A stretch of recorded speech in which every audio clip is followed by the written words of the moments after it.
Hello students, we are going to start with cash book. Cash book is a type of subsidiary book. Cash book में हम सबसे पहले cash book का introduction देखने वाले.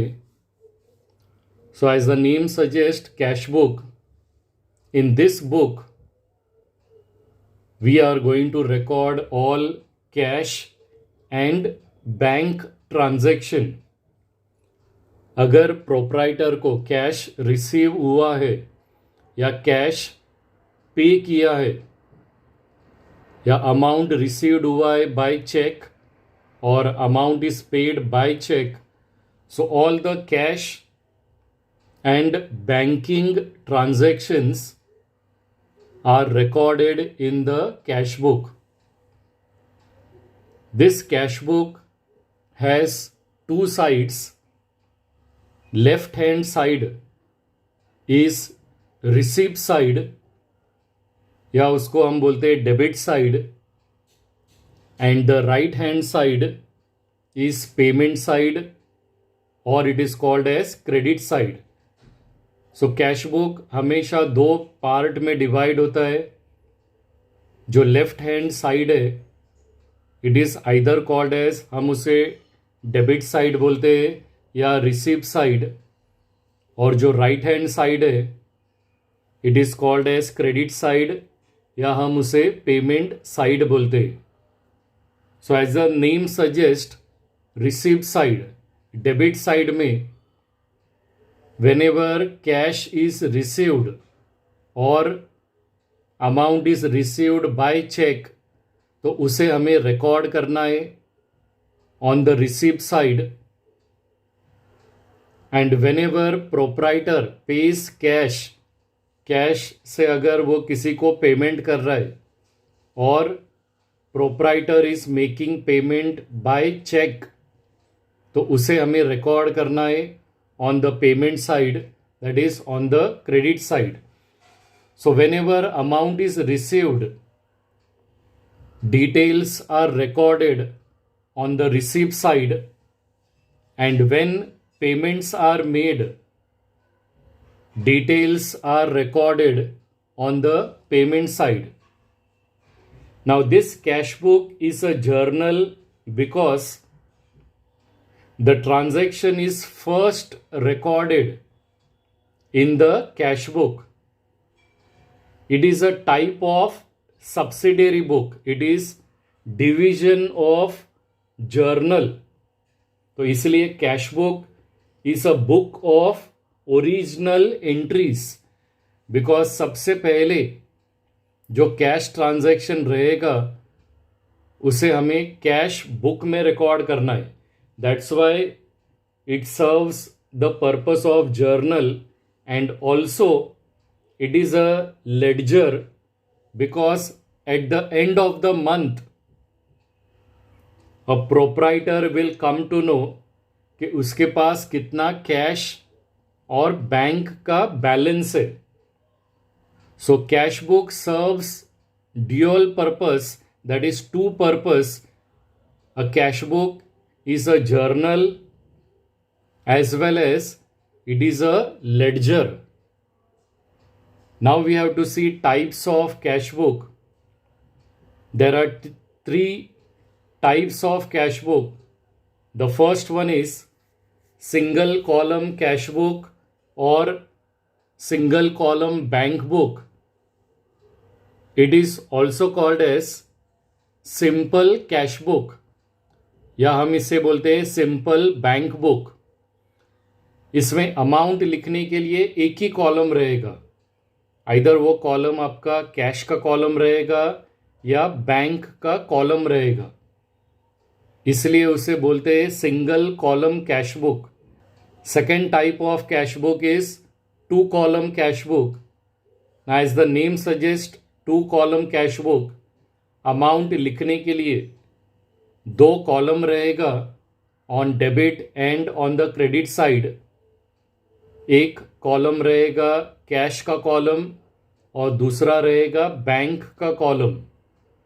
On the debit and on the credit side, that is on the receipt and on the payment side. इसलिए उसे बोलते हैं 2 column cash book. And the third type of cash book is petty cash book. In petty cash book, all the small cash expenses are recorded. इसलिए उसे बोलते हैं petty cash book. Now we have to see specimen of single column cash book या simple cash book. So cash book is divided into 2 sides. The left hand side is debit side and the right hand side is credit side. Left hand side is either debit side या हम उसे बोलते हैं receive side, and the right hand side is credit side, or it is called as payment side. So on the debit side, we have to prepare total 5 columns. उसमें से first column रहेगा date, second column रहेगा receipts. Whenever cash is received या whenever check is received, तो हमें उसे receipt side में record करना है. The third column is R number. R number is receipt number. So whenever cash is received, उसके साथ एक receipt मिलता है और वो जो receipt का number रहता है, that number we have to record in R number, that is receipt number. But generally ये column R number आपका blank रहेगा. The next column is LF, that is ledger folio, and the fifth and last column on the debit or on the receipt side is amount, जिसमें हमें cash का amount record करना है. And same number of columns, 5 columns हमें payment side या credit side में prepare करना है. So the first column is date. The second column is payments. Whenever cash is paid or whenever amount is paid by check, तो उसे हमें payment side में record करना है. The third column is V number, that is voucher number. अगर किसी भी person को कैश पे किया है तो उसका एक्नॉलेजमेंट, उसका सिग्नेचर एक वाउचर के ऊपर लिया जाता है, and that is a proof कि कैश पे किया है. तो जिस पेपर के ऊपर साइन लिया जाता है दैट इज वाउचर, और जो वाउचर का नंबर रहता है वो नंबर आपको वी नंबर में रिकॉर्ड करना है. तो जैसे आर नंबर, रिसीप्ट नंबर हमेशा ब्लैंक रहता है, उसी तरह से वाउचर नंबर का जो कॉलम है वो भी आपका ब्लैंक रहेगा, एज वेल एज LF का कॉलम भी आपका ब्लैंक रहेगा. And the last column is amount column. कितना कैश पे किया है वो अमाउंट आपको अमाउंट का कॉलम में रिकॉर्ड करना है. Now whenever we are passing the entry on the debit side और ऑन द रिसीप्ट साइड, हमें 2 रिकॉर्ड करना है. And whenever we are passing an entry on the payment side, तो हमें बाय रिकॉर्ड करना है. लेडजर में, डेबिट में हम लोग हमेशा 2 रिकॉर्ड करते हैं, and on the credit side we record by. तो since it is a ledger, तो इसलिए हमें 2 और बाय रिकॉर्ड करना है डेबिट एंड क्रेडिट साइड में. और हर एक एंट्री पास करने के बाद हमें उसका नरेशन रिकॉर्ड करना है, because a cash book is a original book of account, it is a journal. तो हर एक एंट्री रिकॉर्ड करने के बाद on the debit and on the credit side, that is receipt and payment side, उसका हमें narration record करना है. And at last हमें कैश बुक का टोटल करना है.